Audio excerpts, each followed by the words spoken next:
Hello, my lovely Marshall blenders. So you'll see that I'm detangling the hair before I go and I lighten. What I used was big sexy hair cutting edge. Again, I like to use it to detangle.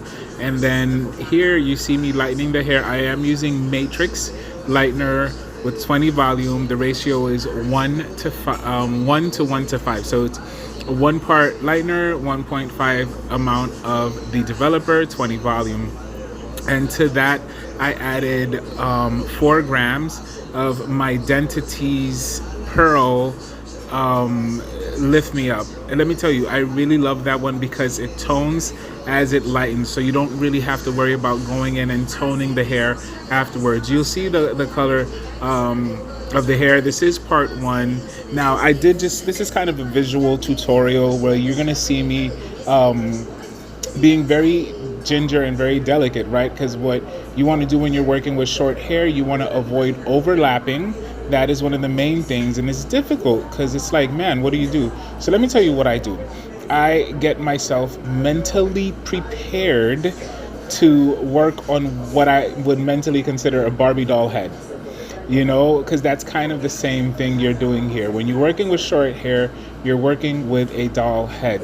So you have to take small sections. You have to be very patient. So there's moments where your tummy bubbles with like anxiety. You tell yourself, relax. You got this. And you have to tell yourself, don't rush. Don't rush. Take your time.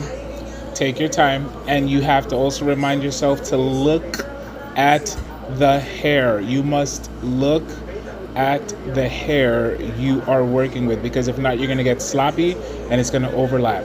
So then get your comb also handy, because there's going to be parts where you're going to need the comb to assist you to ensure that you're not going to be overlapping, so that you're able to see, and also just so that you can stretch out that hair so that the lightener can actually go where it needs to go. And that'll give you the success in touching up short blonde hair. Because what happens a lot, I see people who have short blonde hair and that they lighten, they kind of, sorry for that, they kind of don't want to have to deal with the anxiety of doing a proper touch-up. So what they do, they'll do it all over. They'll apply the lightener all over and then chop off the hair that has grown in. But that is not the goal for me here. My goal is to get her to have lengthy blonde hair. So, and we're doing it, little by little. She is doing what she has to do at home. She started using her leave-in conditioners. She did mention that she uses castor oil on her hair. I did mention stop. Castor oil is not to be used as a leave-in. Castor oil can be used for hot oil treatments if you're mixing it with something. Castor oil can be used even if you want to put it on just a few seconds before you wash. I'm not saying to do that. What I'm saying is that if that is what you want to do, go for it. For me, castor oil is not one of the best things for hair. For skin, absolutely. As a treatment for skin and other ailments, wonderful.